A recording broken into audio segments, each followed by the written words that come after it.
Hello प्यारे दोस्तों, कैसे हैं आप सब। इस वीडियो में देखेंगे Bihar board class 8 Hindi Hindi book की स्लय, इसमें पाठ नंबर 4 बाल गोविंद भगत। क्या है? बाल गोविंद भगत।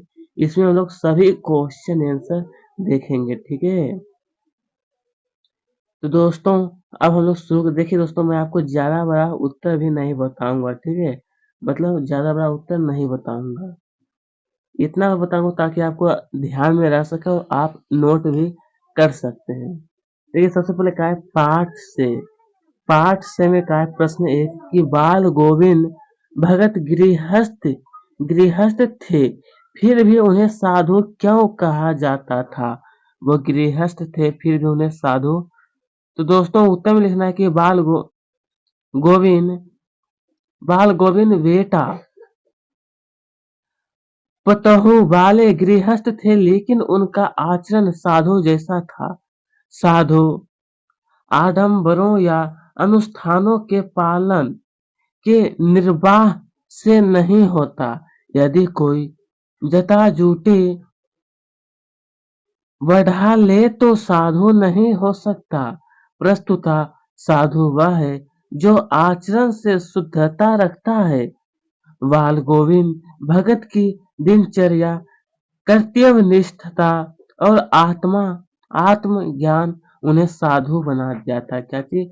तो कर्तव्यनिष्ठता और आत्मज्ञान उन्हें साधु बना दिया था। फिर दोस्तों, आने की ये जो उत्तर दिया, इसका मतलब वही होता है दोस्तों, अगर कोई व्यक्ति क्या बोलता है, दाढ़ी और साधु का रूप अगर ले लेता है तो वो साधु नहीं कहलाता है, ठीक है। उसके लिए कर्तव्य निष्ठा आत्मज्ञान उन्हें ही साधु बनाता है, ठीक है। चलिए, प्रश्न 2 में कहा है कि भगत ने अपने बेटे की मृत्यु पर अपनी भावनाएं किस तरह व्यक्त की। भगत जो थे, बाल गोविंद भगत, वो अपने बेटे की मृत्यु पर अपनी भावनाएं, तो आप सबको लिखना है कि भगत ने अपने बेटे की मृत्यु पर विलाप नहीं करते दिखे। क्या चीज? विलाप, बल्कि बल्कि मग्न हो गीत गा रहे थे।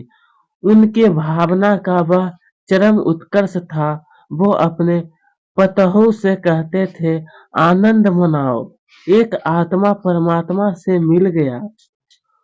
उनकी भावना थी कि मृत्यु के बाद आत्मा परमात्मा में मिल जाता है, जो आनंददायक बात है।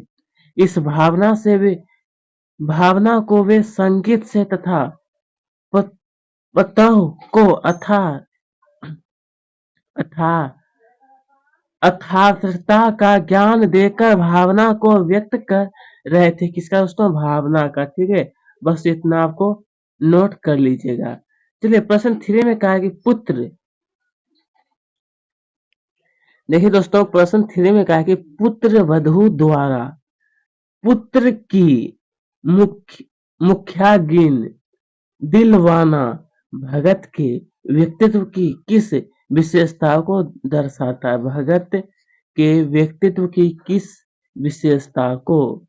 तो लिखना है कि विवाह के बाद पति पर पत्नी का सबसे अधिक अधिकार है। विवाह के बाद पति पर पत्नी का भी कर्तव्य सबसे अधिक पति के प्रति ही होता है। गृहस्थ आश्रम में दोनों एक दूसरे के पूरक है। कहाँ पर दोस्तों? गृहस्थ हस्त आश्रम में। अतः पतहु को सबसे बड़ा अधिकारी मान उसी से मुख्यागिन दिलवाया। यह कार्य भगत के व्यक्तित्व की सच्चाई और महानता को दर्शाता है। किसके? व्यक्तित्व की सच्चाई और महानता को दर्शाता है, ठीक है। चलिए, आगे देखिएगा दोस्तों, तो कार्य निम्न अनुच्छेद के आधार पर आगे दिए गए प्रश्नों का उत्तर दीजिए। मतलब दोस्तों, कहा कि आपके बुक में एक अनुच्छेद दिया गया है, ठीक है, और उसको पढ़ करके फिर आपको नीचे बहुत सारे प्रश्न पूछे जाएंगे और फिर उसका उत्तर आप सबको बताना है। जैसे कि ये यही हमारा क्या अनुच्छेद दिया गया है। और इसी के अंदर प्रश्न 1 में कहा पूछा गया था कि बाल गोविंद भगत ने पतहु से बेटे को आग क्यों दिलाई?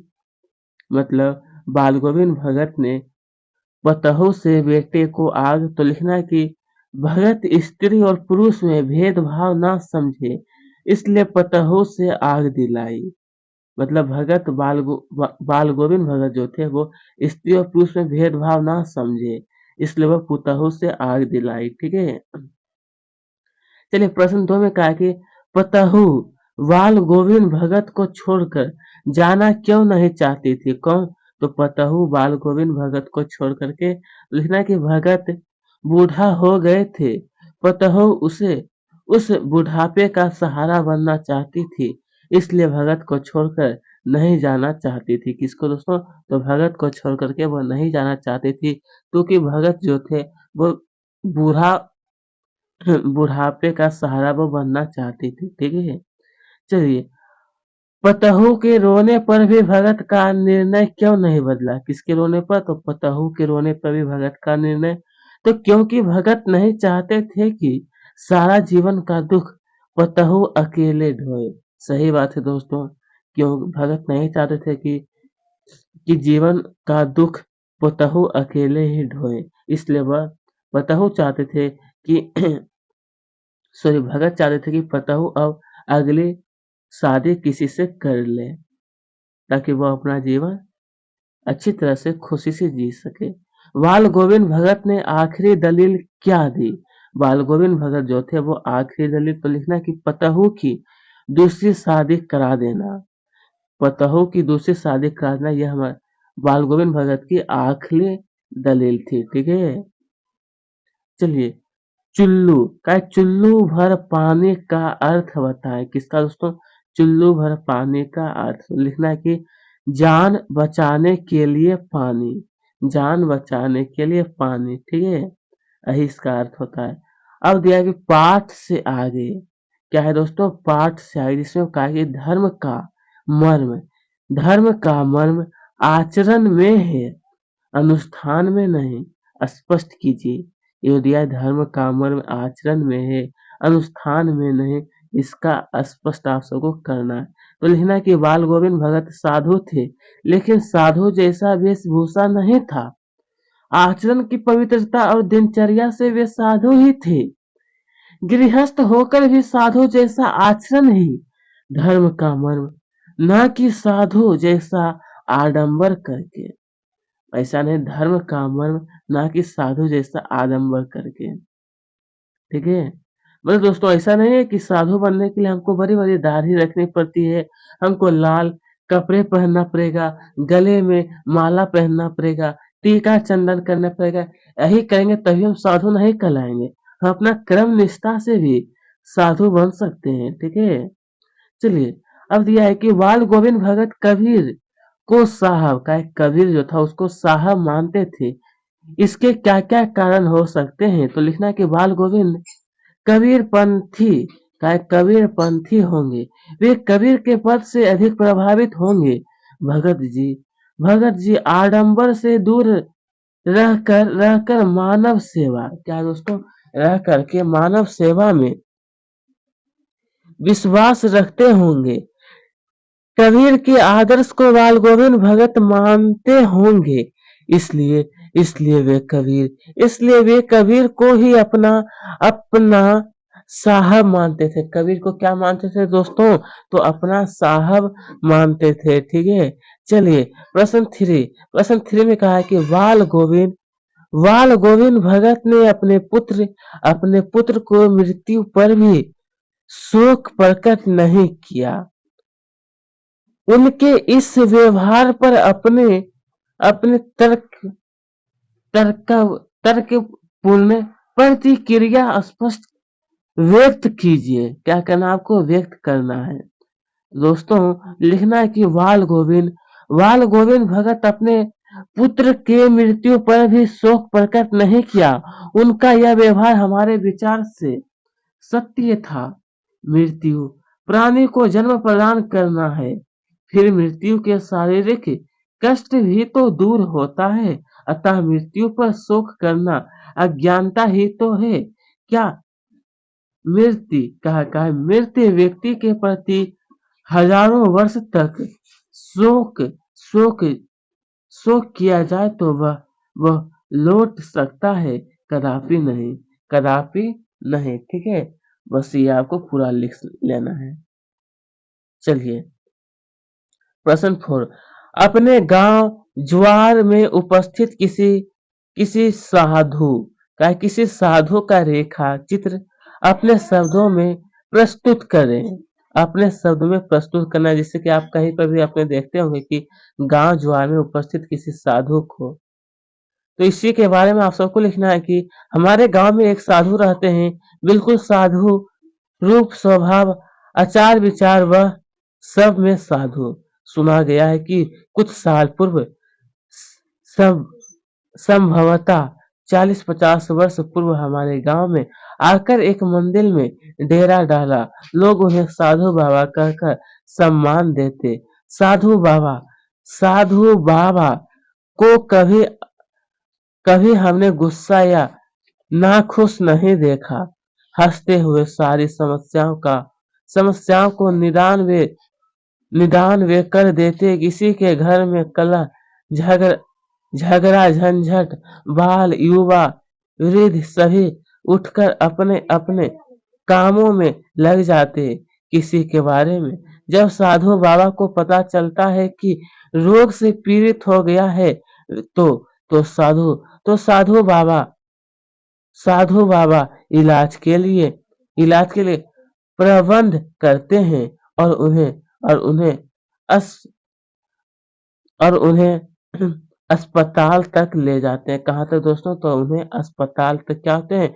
तो उन्हें ले जाते हैं। ठीक है, ये पूरा आप सबको नोट करना है। ठीक है, उसके बाद इतना लिखने के बाद फिर थोड़ा सा और लिखिएगा कि उनका समुचित इलाज करवाते हैं। उनके माध्यम से जाने पर इलाज में डॉक्टर की कतौही नहीं करते।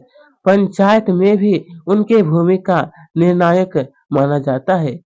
इसे जो इसे जो कहा सबके लिए मान है। धन्य से साधु धन्य से साधु बाबा, जिसके कारण हमारे गांव के लोग बड़े खुश एवं संपन्न। किसी को कोर्ट कचहरी नहीं जाना पड़ता। किसी को भी दोस्तों कोर्ट कचहरी नहीं जाना पड़ता। ठीक है, बस इतना ही आपको नोट करना है।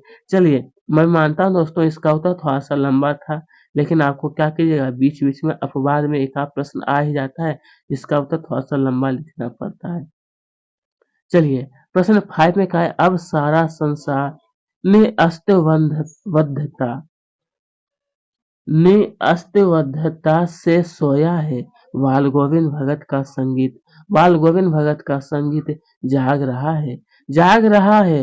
व्याख्या कीजिए। जाग रहा है, इसके बारे में आपको व्याख्या करना है। तो आप सबको लिखना है। प्रस्तुत पंक्तियां हमारे पाठ्य पुस्तक किसलय भाग 3 के बाल गोविंद भगत पाठ से संकलित है। इस पाठ के लेखक रामवृक्ष बेनीपुरी जी हैं। यह पाठ एक रेखा चित्र है। बाल गोविंद की संगीत साधना गर्मी हो या वर्षा सदैव चलता रहता है। भादों की रात में भी चाहे वर्षा होती रहे या बिजली की कड़कड़ाहट रहे, यहाँ तक मेढक की टर टर आवाज भी बाल गोविंद के संगीत को प्रभावित नहीं कर पाती। आधी रात में उनका गाना सबों को चौंका देता। वह जब सारा संसार निस्तब्धता में सोया है, बाल गोविंद भगत का संगीत जाग रहा है। ठीक है, बस यही आपको लिखना होगा पूरा। ठीक है, लिख लीजिएगा अपने अच्छी तरह से। चलिए प्रश्न 6 में क्या है कि रूढ़िवादिता से हमें किस प्रकार निपटना चाहिए। किसी एक रूढ़िवादी परंपरा का उल्लेख करते हुए बताइए कि आप किस प्रकार निपटेंगे। क्या रूढ़िवादिता से हम किस प्रकार निपटना चाहिए, तो इसके बारे में आप सबको लिखना है कि रूढ़िवादिता हमारे समाज के लिए अभिशाप है। इससे निपटने के लिए हमें दृढ़ संकल्प होना चाहिए। हमारा समाज रूढ़िवादिता से संक्रमित, जिसके कारण समाज के लोगों का जीवन कठिनाइयों से भर जाता है। उदाहरण में किसी के मरने पर खूब भोज करना हमारे विचार से उचित नहीं है। फिर आगे आप सबको आगे लिखना है कि कोई गरीब का बाप मर जाता है तो गांव के लोग उसे भोज करने को विवश कर देते हैं। परिणाम स्वरूप निर्धन व्यक्ति कर्ज लेकर भोज करते हैं। फिर वे महाजन के चंगुल से निकलने के लिए वर्षों दुख झेलते हैं। क्या जरूरत है कर्ज लेकर भोज करने को। हम अपने गांव में रूढ़िवादिता से होने वाले नुकसान का ज्ञान कराकर लोगों को रूढ़िवादिता से दूर करने का प्रयास करेंगे। ये सब पर क्या रूढ़िवादिता जो किसी को क्या करना है, दूर करने का प्रयास करेंगे। ठीक है, चलिए सबसे पहले आपको ये ऊपर वाला लिखना है, उसके बाद ये नीचे वाला। अब आगे की ओर देखते हैं, क्या है, इन्हें भी जानिए। से यहाँ पर क्या है, योजक चिन्ह का नंबर को लिखते हैं माता पिता। योजक चिन्ह का मतलब क्या होता है, इसमें जोड़ा शब्द होता है। क्या, तो इसमें जोड़ा शब्द है। और योजक चिन्ह का मतलब होता है बीच में जो एक थोड़ा सा जो आप लाइन सभी जगह जो दिखाई दे रहा है आपको, उसी को कहते हैं। ठीक है, यहाँ देखिए माता पिता, यहाँ जैसे दोस्तों दिया है माता पिता, लड़का लड़की, पाप पुण्य, जिन पदों के दोनों खंड प्रधान हो वहां योजक चिन्ह क्या तो लगाया जाता है। ठीक है, ऊपर यहाँ हो जाएगा नीचे। ठीक है, ऊपर नीचे, ऊपर नीचे, पाप पुण्य भाई बहन दो विपरार्थक शब्द के बीच योजक चिन्ह लगाया गया है। ठीक है, उल्टा पुल्टा, अनाप शनाप, रोटी बोटी, जब दो शब्दों में से एक सार्थक और दूसरा कहा दो शब्दों में से एक सार्थक और दूसरा निरर्थक हो तो वहां योजक चिन्ह का प्रयोग होता है। कैसा दोस्तों, तो वहां पर योजक चिन्ह का क्या होता है, प्रयोग किया जाता है। ठीक है,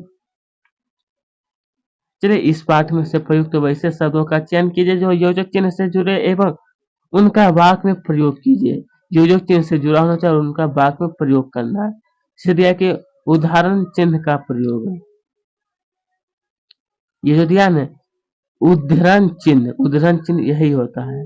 इसका प्रयोग कहाँ कहाँ होता है आपको बताना है। इसे यहाँ पर आप देखते हैं कि जीवन विश्व की संपत्ति, यहाँ पर देखिए लगा गया यह चिन्ह। जयशंकर प्रसाद, काम यानी की कथा संक्षेप में लिखिए। निराला, पागल नहीं थे। हालांकि ये सब ऐसे दिया दोस्तों, आपको सिर्फ पढ़ ही लेना, कोई खास ये सब नहीं दिया है। ठीक है, ये सब आपको खुद पढ़ लेना है। चलिए आगे दिया है व्याकरण। क्या है व्याकरण, इसमें क्या है, इस पाठ में से प्रयुक्त वैसे शब्दों का चयन कीजिए जो योजक चिन्ह से जुड़े हो एवं उनका वाक्य में प्रयोग कीजिए। 1 मिनट। देखिए दोस्तों, आगे मैं आपको तो कहा इन्हें भी जानिए, ये योजक चिन्ह दिया है। ये सब जो दिया है ना आपको, ये खुद ही पढ़ना, ये कोई खास चीज नहीं दिया गया है। ठीक है, इसे आप खुद भी पढ़ सकते हैं। चलिए इसे यहाँ दिया कि उद्धरण चिन्ह यही वाला चिन्ह को हम लोग कहते हैं। कोई खास ये सब नहीं है, आप सिर्फ अच्छी तरह से पढ़ लेना आपको। चलिए अब मेन प्रश्न फिर आगे दिया है व्याकरण। इसमें क्या प्रश्न है कि इस पाठ में से प्रयुक्त वैसे शब्दों का चयन कीजिए जो योजक चिन्ह से जुड़े हो एवं उनका वाक्य में प्रयोग कीजिए। का योजक चिन्ह से जुड़ा होना चाहिए और वाक्य में प्रयोग भी आपको करना है। देखिए इसमें क्या है, योजक चिन्ह से जुड़ा होना चाहिए और उसका वाक्य में आपको प्रयोग करना है। जिसे दिया कि लंगोटी, मात्र, बाल गोविंद भगत लंगोटी मात्र धारण करते थे। यहीं पे देखिए का योजक चिन्ह से जुड़े हो, उनका वाक्य में भी प्रयोग करना है आपको। ठीक है, लंगोटी का मतलब बाल गोविंद भगत लंगोटी मात्र में हो जाएगा कि मात्र धारण करते थे। इसी तरह से आगे साफ सुथरा मतलब मकान को साफ सुथरा रखना चाहिए। दो टूक वह मतलब हमेशा दो टूक बात करता है। कभी कभी बाल गोविंद भगत गाते गाते कभी कभी नाच उठते थे। सदा सर्वदा सदा सर्वदा मतलब हमें सदा सर्वदा पढ़ाई पर ध्यान देना चाहिए। क्या कहना चाहिए दोस्तों? मतलब हमें सदा सर्वदा पढ़ाई पर ध्यान देना चाहिए।